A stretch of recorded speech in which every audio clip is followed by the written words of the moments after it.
What's up, weebs? So now that Sparking Zero has finally been out for about a month now, a little over a month actually, let's take a look at it because I don't know about y'all, but as you can see from the videos, I have been grinding through Sparking Zero. So the amount of time I put, I'm well over maybe 200 hours into this game. I kind of want to talk about some of the gripes and pros and cons I have with this game, and what we have learned in the past month of having probably one of the best Dragon Ball games we've ever had in a very long time. So I'm going to start just with a little personal gripes. Nothing, that can really be fixed about it, but it's kind of more of the community type style gripes. Off the bat, online really is the one and dones and the rage quitting. It's kind of ridiculous, especially if you're playing single matches. Single matches, if they're fast paced, they're going maybe 45 seconds to a minute. And I don't know if you've played any other fighting game. Tekken is 60 seconds. Street Fighter is 99 seconds, but they usually go for a minute. The longest one you've seen is Fighters, and that is a 5-minute game. So to have a game be as quick as 60 seconds and it be not even just 2 out of 3, just 3 games, it's so weird how prevalent and how much there are one and doners in the game. It's not even one-sided. It's you win against your opponent one and dones and leaves. You lose to your opponent, he one and dones and leaves. There's a lot of weird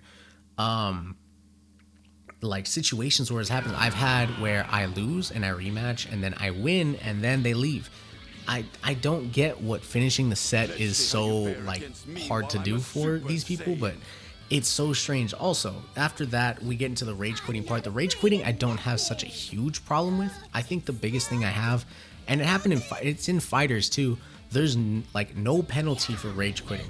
In Fighters, the biggest penalty you have for rage quitting is you get I think it's a purple name you get for it, and it just shows that you're a rage quitter, but you don't lose anything for rage quitting. You don't lose points, you don't lose status, like any status or anything. You don't even get I don't think you get like a timeout for ranked mode if you rage quit enough. Like if you rage quit maybe like 3 to 4 times in a row, get timed out for like 10 minutes from ranked mode. Make them have to play player matches or go play a different game. Make them have to sit in timeout for a certain amount of time, because it's ridiculous. You are actually wasting time if you are rage quitting, because then we have gone through the intros, we have gone through the loading, we have gone through the little bit of freezing to establish the connection that happens at the beginning of every match. We have gone through however much portion of the match, and then you quit, and that's all for nothing. There's no points lost, there's no points gained, there is just time lost, and it kind of sucks. But I mean, it's so hard to just figure out, I guess, because Bandai didn't really do anything with Fighters. I don't know if they did anything with Grand Blue. It's this like thing that's up in the air that's kind of hard to deal with all the time, but it's just one thing I really have a problem with. And then gameplay wise, this is where I get into the gameplay for like the kind of like community gripes I have. Sonic Sway and Perception as a whole. Sonic Sway I think is very good. It looks great. It's very cool. I think it's a little too strong. I think Sonic Sway is a little too strong, and sure, you do have to hit Perception at the right frame right before you get hit, but I think losing Ki on the losing side of that Sonic Sway is a little crazy. I think you lose like 2 bars of Ki in total if you get Sonic Swayed, and that seems crazy. Because by the way, if you only have 2 bars of Ki and you lose those 2, you have no Ki, you can't vanish anything, and Sonic Sway comes with a knockback at the end of the dodging that lets you do any super attack for free. If you do a rush attack, you get a hit. If they have no Ki, you get a hit. They can't vanish it. If they block it, they go into stun state, which is actually even worse, by the way. If you do a beam, you can probably block it. You can probably block it, but you're still gonna take some, a little bit of chip damage, and you're gonna be at a disadvantage when you get hit. Or you're just gonna get hit entirely. I use Gotenks a lot because Galactic Donuts is actually broken. And Galactic Donuts is a grab beam move because it's a grab projectile, I guess, because there's no beam to it. It's just the donut he throws. But it's a grab move. So if I get a Sonic Sway, there is 100% chance I'm going to hit a Galactic Donut because he's going to have no Ki to dodge it, and you cannot block it. So I get 100% guaranteed galactic donut damage, and if I'm in high tension, that's like a bar and a third. A regular base galactic donut is a bar, and if I do the high tension and I get the attack boost, I'm doing damage, dude. It's free damage, and I think it's just a little too strong. Maybe just, I don't know, like a knockback into neutral, I guess. But two bars is kind of crazy. Maybe just a bar. I don't care if you lose all your. I think you should be able to only go down from losing a bar to up to like one. Keep one bar.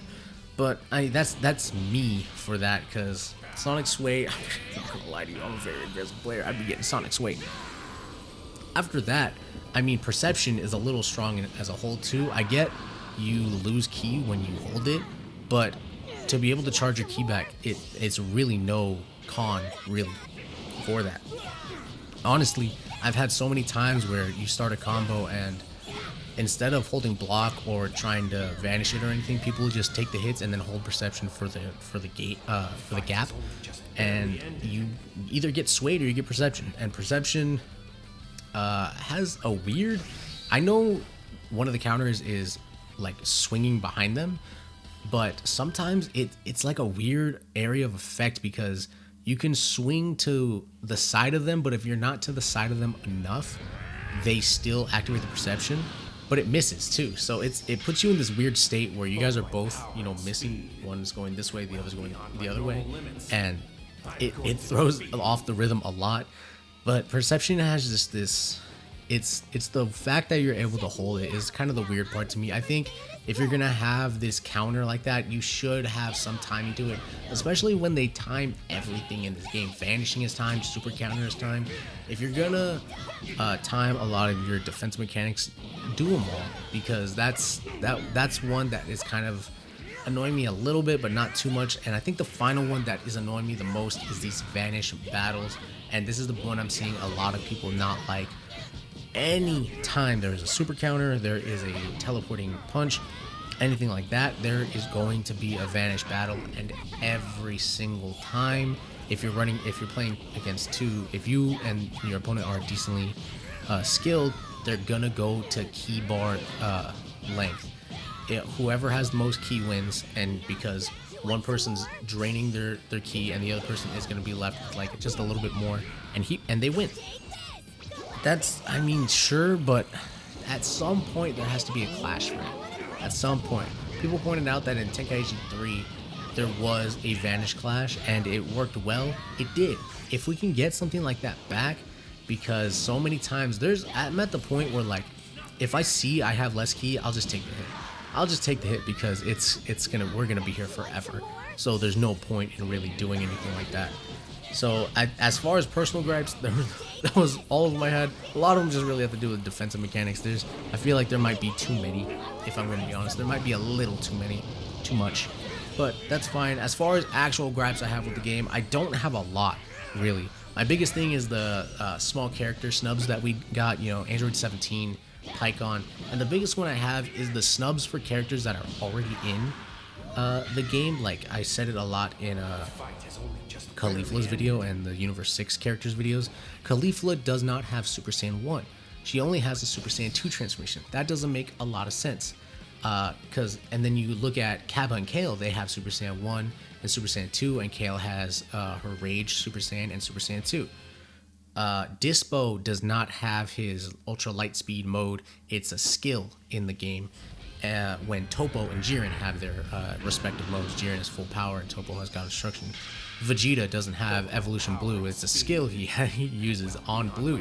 It doesn't make a lot of sense, but I guess it would warrant making a new character for them, which is, I guess, something they can do later. But it just feels like if you're gonna do that, why not just make the character? Because you're changing the character's appearance. They're probably, you know, a couple of their moves, but I don't know. It just feels weird to snub something like that when they're already right there. As far as cons, I mean, those are the really, like, major cons I have. That's it, just character snubs, because everything else I'm fine with the game. Any other cons are just the personal gripes that have nothing to do that can be fixed. As far as pros, I mean, I've enjoyed the gameplay so much. I've enjoyed everything I've done from this game. The story mode, the custom battles, tournaments because I did get the platinum. And the online mode has just been nothing but fun. I do get salty sometimes, you can see in videos, but I still have a lot of fun playing this game. After that, when we actually go back to talking about the characters, a lot of these forms actually do feel different. If you look at like Gohan, if you look at adult Gohan, his base form, his Super Saiyan 1, 2, and Ultimate form, they feel different. They feel like different characters. They have different moves. I said this when I was doing the movie bosses run. Bojack, Cooler, Android 13, a lot of them felt very different in their base forms and their final forms. Cooler felt a lot. I personally liked base form Cooler a lot more than final form Cooler. I liked base Android 13 more than Fusion 13, and I liked base Bojack more than final form Bojack. They just had, to me personally, they had the better moveset, which is one difference, and they had better combo chainers. I don't like the key wave some characters do, and then a lot of them, I say this so many times, the Vegeta family, Vegetas and Trunkses, and some other villains do have this like key blast that they do as one of their combo extenders, and they're just not good moves. So when you get to a character that has, like the gut punch, the flip around, the sweep, the high kicks, those are the ones I like a lot more, and a lot of these base characters have them better. So I like that the different forms do feel different, and they actually feel like separate characters. And then finally at the end, it's just the Tenkaichi love that I have for this game. The abundance of absolute, so many choices in this game. 182 characters is crazy. 182 characters for a modern game at launch is ridiculous. With only more to come is so great. I've loved every bit of this game. I've loved every second I've played. There have been some lows, but I come back from those so quickly. I really have enjoyed everything that's happened in this game, and I really hope you guys have too. I will catch you guys in the next video.